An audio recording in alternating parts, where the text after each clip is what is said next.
De nouveaux assouplissements sont en vigueur depuis aujourd'hui au Québec. C'est notamment le retour de la danse et du karaoké. On rejoint justement Étienne Malouin en direct du Popo Bar. Pour en parler, Étienne, il y a déjà des adeptes qui ont repris le micro.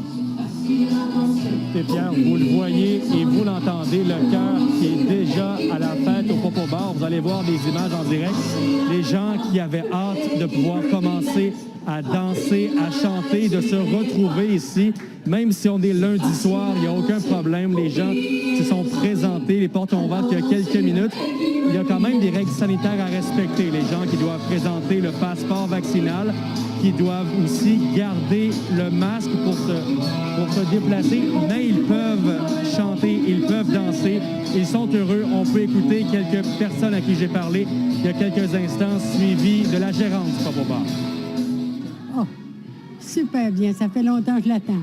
Qu'est-ce qui m'a manqué le plus? La danse. C'est une délivrance. Ça fait 1 an et demi, 2 ans là, qu'on est...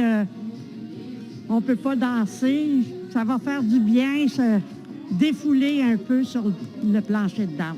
La danse, la musique, la liberté d'expression. C'est une passion. Ça fait longtemps que je le fais. Puis là... le seul bar qui est fidèle à ses clients, c'est bien ici, fait que ça me fait plaisir d'être là ce soir. Fierté, on rouvre les micros, on rouvre le plancher de danse. C'est un gros atout pour nous, les bars, là, pour la danse et le karaoké. Pierre, si certains ont décidé de reprendre les activités ce soir, d'autres vont attendre en fin de semaine, samedi. C'est le cas du Café Bar au 4 jeudi, oui, qui prépare une soirée de musique électronique.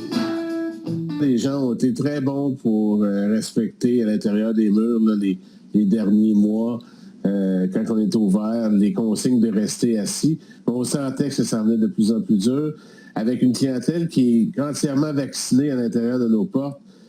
Pour nous, il n'y avait plus de raison d'être là pour ces mesures-là. Fait qu'on accueille ça avec un grand plaisir.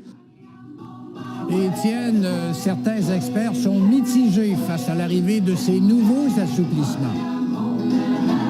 Oui, c'est le cas du microbiologiste et enseignant cégep de l'Outaouais, Patrick Fillion, qui y voit un compromis. On peut l'écouter. Les efforts ont été faits au niveau de la population. On s'est déplacés très nombreux pour la vaccination. Les hospitalisations sont en baisse ou du moins relativement stables. Donc, c'est sûr qu'on va peut-être voir une augmentation du nombre de cas, mais tant que ces cas-là ne se transforment pas en hospitalisation, je crois que la situation sera sous contrôle.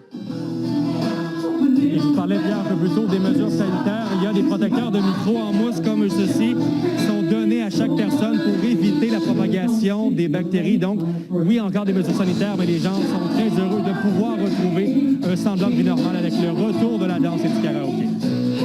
Merci beaucoup, Étienne. Comme on l'entend, il ne manque pas d'atmosphère.